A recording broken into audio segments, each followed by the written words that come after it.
একদিন আমি এক টাইমে কথা বলিনি, আমি তাকে খাবার দিয়েছি। আর তোমার বাড়িতে এক টাইম এসেছে আর বিসমিল্লাহ বলেনি, যার কারণে তুমি খাবারটা টেনে নিয়েছো। যেমন কথাটা বলা, ইব্রাহিম নবী দৌড়াইতে দৌড়াইতে যা বলছেন যে আল্লাহর বান্দা, তোমার যেটা ইচ্ছে তার নামলে তুমি খানা খাও, কিন্তু খানা খাও। ভাই মুসলমান, দেখেন আল্লাহ কত বড় দয়াবান, কত বড় আল্লাহ মেহেরবান। আল্লাহ রাব্বুল আলামিন যদি রহমান রাহিম না হতেন, তাহলে যেই মতো লোকেরা নামাজ রোজা হজ যাকাত দান খয়রাত করে আল্লাহ তাকেই খেজে দিত। আর যারা আল্লাহর সাথে ধোঁকাবাজি করে, আল্লাহ তাবারক ওয়া তাআলাকে মানে না, বুঝে না, জানে না, ওরাকে আল্লাহ তড়পে তড়পে না খেয়ে মারত। কিন্তু না, আখিরাতে যা করার আল্লাহ করবেন। কিন্তু আল্লাহ তাআলা হলেন দুনিয়াতে রহমান এবং রহিম। ভাই আমার, 3 নম্বর আয়াত আমরা পড়ছি, মালিকে ইয়াউমিদ্দিন। আল্লাহ রাব্বুল আলামিন হলেন বিচারের দিনের মালিক। মালিকে ইয়াউমিদ্দিন, মালিকে ইয়াউমিদ্দিন। আল্লাহ হলেন কিয়ামতের মালিক, আল্লাহ হলেন হাসরের দিনের মালিক, আল্লাহ হলেন বিচারের দিনের মালিক, আল্লাহ হলেন জাযায়ে খায়রের দিনের মালিক। ওরে আল্লাহ, আল্লাহ নিজে বলেন মালিক ইয়াউমিদ্দিন। রে দুনিয়ার মানুষ, আমি এমন রব, আমি আল্লাহ, আমার পাওয়ার কত তোমরা জেনে নাও। আল্লাহ বলেন কিয়ামতের দিন শুধু একমাত্র আমি রাজা থাকবো, একমাত্র আমি বাদশা থাকবো। আমার সাথে অন্য কোনো রাজা, অন্য কোনো বাদশা থাকবে না। আমি একমাত্র আল্লাহ ফয়সালা করনেওয়ালা। আমি আল্লাহ যাকে সেদিন ইচ্ছা করব জান্নাতের ভিতরে দিয়ে দিব, আমি আল্লাহ যাকে ইচ্ছা করব সেদিন জাহান্নামের ভিতরে দিয়ে দিব। আল্লাহ বলেন বান্দারে, আমি একটা এমন রব, আমি যতক্ষণ পর্যন্ত কোনো মানুষকে পারমিশন না দেব, যতক্ষণ পর্যন্ত কোনো মানুষকে কথা বলার আদেশ না করব, আমার সামনে কোনো মানুষ কথা বলতে পারবেন না। কোনো নবীরা কথা বলতে পারবেন না, কোনো আলিম উলামা কথা বলতে পারবেন না, কোনো হাজী সাহেবেরা কথা বলতে পারবেন না, কোনো নমাজি কথা বলতে পারবে না। দুনিয়ার যতই বড় বড় রাজা বাদশা হোক না কেন, আল্লাহ বলেন আমার সামনে কিয়ামতের দিন কোনো মানুষ কথা বলতে পারবে না। আমি আল্লাহ যাকে বলার ইজাজত দিব, আমি আল্লাহ যাকে বলার পাওয়ার দিব, সেই কিন্তু কথাটা সেদিন বলতে পারবে। বরং আল্লাহ কিয়ামতের দিন ডাক দিবেন, আইনাল জাব্বারুন আইনাল মুতাকাব্বিরুন, আইনাল জাব্বারুন আইনাল মুতাকাব্বিরুন। আল্লাহ কিয়ামতের দিন ডাক দিবেন, ওরে অহংকার করনেওয়ালা রাজা তোমরা কোথায় আছো? ও হামান তুমি কোথায় আছো? ফেরাউন তুমি কোথায় আছো? কারুন তুমি কোথায় আছো? সাদ্দাত তুমি কোথায় আছো? ও অহংকার করনেওয়ালা তোমরা কোথায় আছো? ও ঘমন্ড করনেওয়ালা তোমরা কোথায় আছো? এসো এসো তোমরা আমার সামনে, তোমরা এসো। আল্লাহ হলেন বিচারের দিনকার মালিক। ভাই মুসলমান, একটু আমাদেরকে জানা দরকার কিয়ামতের দিনটা কেমন হবে। আজকে দেখছেন কত গরম, কয়েকদিন থেকে যে গরম পড়ছে, সুবহানাল্লাহ। রোদের সমাতে, রোদের তাপে দিনের বেলাতে বাহিরে আমরা বসে থাকতে পারি না, হাঁটতে পারি না, চলতে পারি না, এত তাপ, এত গরম। সুবহানাল্লাহ, এত উঁচাতে সূর্য, এত উঁচাতে সূর্য থাকা সত্ত্বেও আমরা কিন্তু আরাম পাই না। আমরা রাস্তাতে হাঁটতে পারি না, আমরা বাহিরে দাঁড়িয়ে থাকতে পারি না, চলতে পারি না।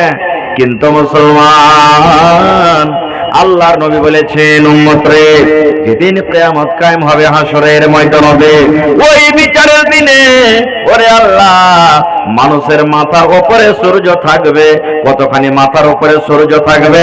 আল্লাহ রাসূল 1 মাইলের কথা বলেছেন। মাইল, 1 মাইল মাথার উপরে সূর্য থাকবে। মাইল কাকে বলে?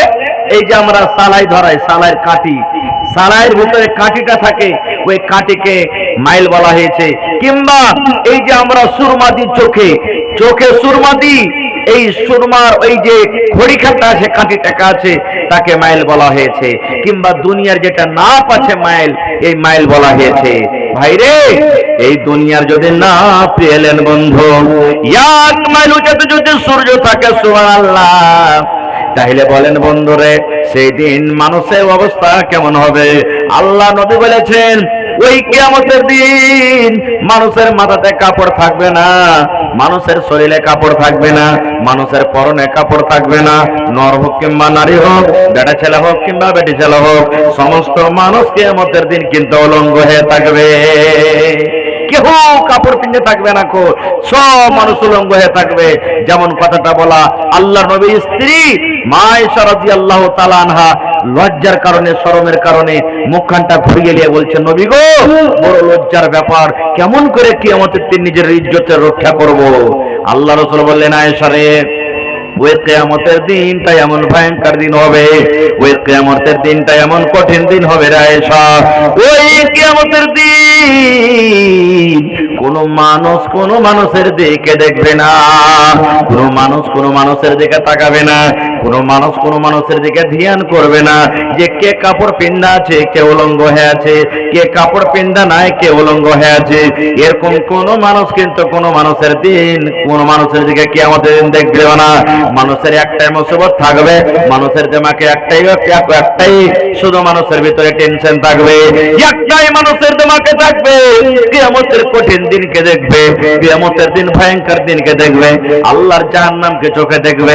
দেখার পর আল্লাহকে বলবেন, আল্লাহুম্মা সাল্লিম, আল্লাহুম্মা সাল্লিম, আল্লাহুম্মা সাল্লিম, আল্লাহুম্মা সাল্লিম। হে আল্লাহ তুমি আমাকে বাঁচাও, হে আল্লাহ তুমি আমাকে বাঁচাও, আল্লাহ তুমি জান্নাত দিও, আল্লাহ জাহান্নামের আগুন থেকে বাঁচাও, আল্লাহ কিয়ামতের দিন থেকে আল্লাহ তুমি বাঁচিয়ে নাও।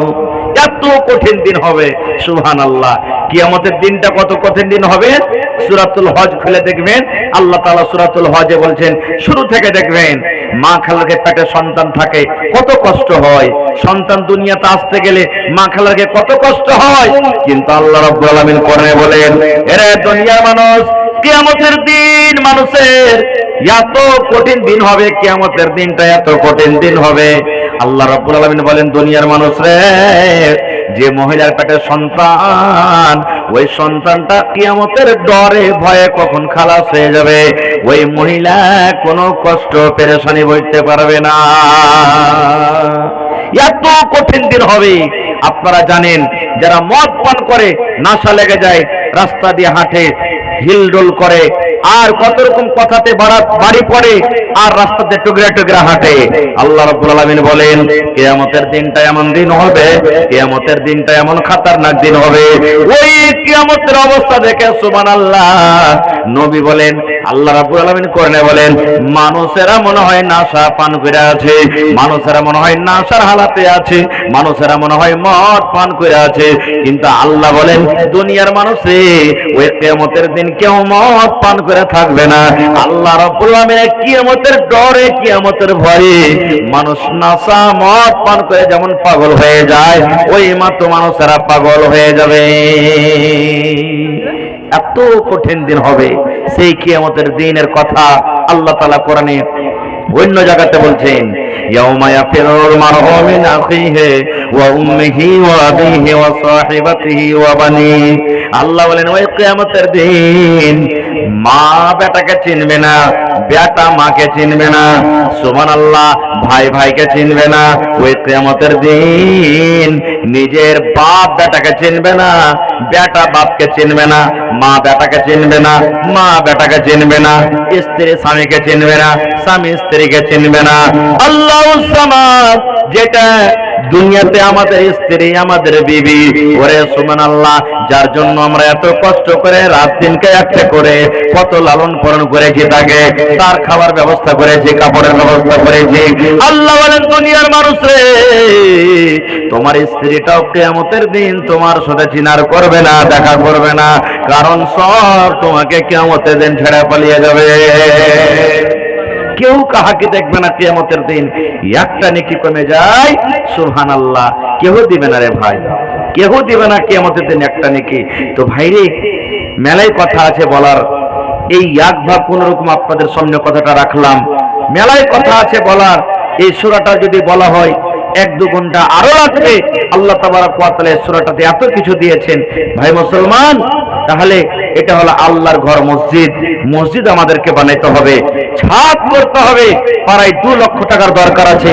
আমি 20টা লোকের কাছে আবদার করেছি, যদি মানুষ ইচ্ছা করে 10,000 টাকার টাকা দিব, ইনশাআল্লাহ ছাদ কিন্তু হয়ে যাবে, ইনশাআল্লাহ হয়ে যাবে। তো ভাই আইছেন তো দেখি, 1 নম্বর কোন এমন আল্লাহর বান্দা আছেন যে 10,000 টাকা সুবহানাল্লাহ দান করবেন? আইছেন? এই দেখেন আমার ডাক্তার সাহেব, 1 2 3 4 মানে 2000 টাকা নাকি? মাশাআল্লাহ। ইয়ের নিকেরা ছাত হইবে নাকি? আর 2000 লাগবে। 3 আর 2 5000 হলো নাকি? 10,000 টাকা লাগবে আপনাকে। হ্যাঁ, 8 পুরা করব না দুবারে কমসে কম 5000 কমসে কম 5 নাকি? চলেন, ঠিক আছে, আলহামদুলিল্লাহ। আরে 5000 করে দিলে 40টা মানুষ হয়ে যাবে ইনশাআল্লাহ নাকি?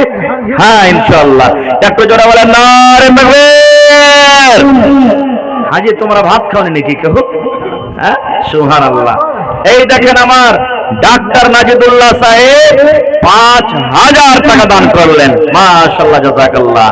এই দেখেন আমার হাজি সাহেব, সুবহানাল্লাহ। গত বড় বোঝেন 10,000 টাকা দিয়েছিলেন নাকি? সুবহানাল্লাহ। আজও বোঝেন কতটি যে আছে আল্লাহ জানে। মোটা মোটা লাগছে 20,000 আছে কি কতটি আছে? 1 2 3 4 5 6 7 8 9 10 11 12 13 14 15 16 17 18 19 20 21 মানে 10,500 500 টাকা এবার বেশি আছে নাকি? সুবহানাল্লাহ, নারে তাকবীর, সুবহানাল্লাহ। দেখেন, এই দেখেন আল্লাহ তোমার বান্দারকে তামাশা দেখো। আমার আলহাজ ইসলামউদ্দিন সাহেব মাশাআল্লাহ 10,500 টাকা এবার দান করলেন।